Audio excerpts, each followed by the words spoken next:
ഞാൻ അറിഞ്ഞില്ല. ഞാൻ നെടുമ്പാശ്ശേരിയിൽ ഇറങ്ങിയോണ്ട് എന്നെ ഫസ്റ്റ് വിളിച്ച പിച്ചുവാണ്.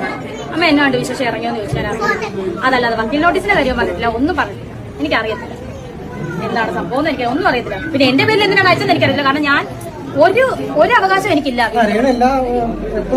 അത് ആധാരമുണ്ട്, വീട്ടിൽ ആധാരം, ഒറിജിനൽ ആധാരം ഇരിപ്പില്ലേ, പിള്ളേരുടെ ആധാരം. അതിനകത്ത് എന്റെ പേരില്ലല്ലോ. പിന്നെ ഞാനെന്താണ് പെട്ടെന്ന് പറയുന്നത്? ഞാനിത് വേണുസുതി കെട്ടിന്റെ പണി കിട്ടി, അങ്ങനെ വേണം എങ്ങനെ വേണം, എന്റെ പേരിലല്ലല്ലോ വീട് സ്ഥലം. ഞാൻ എന്നാ പണി, എനിക്ക് എന്റെ പണി കിട്ടാനാ? അല്ല, എനിക്കെന്ത് പണി കിട്ടാനാന്നേ? എന്റെ പേരിലല്ലല്ലോ വീട് സ്ഥലവും. എന്റെ പേരിലാ വീട് സ്ഥലം. രേണുവിനെ ഇറക്കി വിട്ടു. അപ്പൊ ഞാൻ കരഞ്ഞുണ്ടെങ്കിൽ എനിക്ക് തന്ന സാധനം എന്റെ പേരിൽ ഞാൻ എന്ത് പണി കിട്ടാനാ? ആ കുഞ്ഞുങ്ങളെ കൊടുത്ത വീട് കുഞ്ഞുങ്ങളുടെ നിന്ന് മേടിക്കുന്നതാണ്. അവര് ദൈവം അനുഗ്രഹിക്കണം. അവർക്ക് അത്ര വലിയ നല്ല കാര്യമാണ് അവർ ചെയ്തെങ്കിൽ അവര് ദൈവം അനുഗ്രഹിക്കട്ടല്ലേ ഞാൻ പറയുന്നു. ആ കുഞ്ഞുങ്ങളെ കൊണ്ട് എന്തായാലും കടത്തിനെ കിടക്കാൻ പറ്റത്തില്ല. ഇറക്കി വിട്ടാ കടത്തിനെ കിടക്കോ? വാടകയ്ക്ക് എന്തായാലും വീട് ഇറക്കി വിടട്ടേന്നേ. മൂത്ത മോനെ ഇളയമോനെ അവകാശമുള്ള വീടല്ലേ അത്? സുധിച്ചേട്ടന്റെ 2 മക്കളും അല്ലേ അത്? അവർക്ക് അവകാശമുള്ള വീട്. ഇവര് നിയമപരം ഇറക്കി വിടട്ടേന്ന്. ഇറക്കി വിടുമ്പോ വിടട്ടെ. അതിന് രേണുവിനെ ഇറക്കി വിട്ട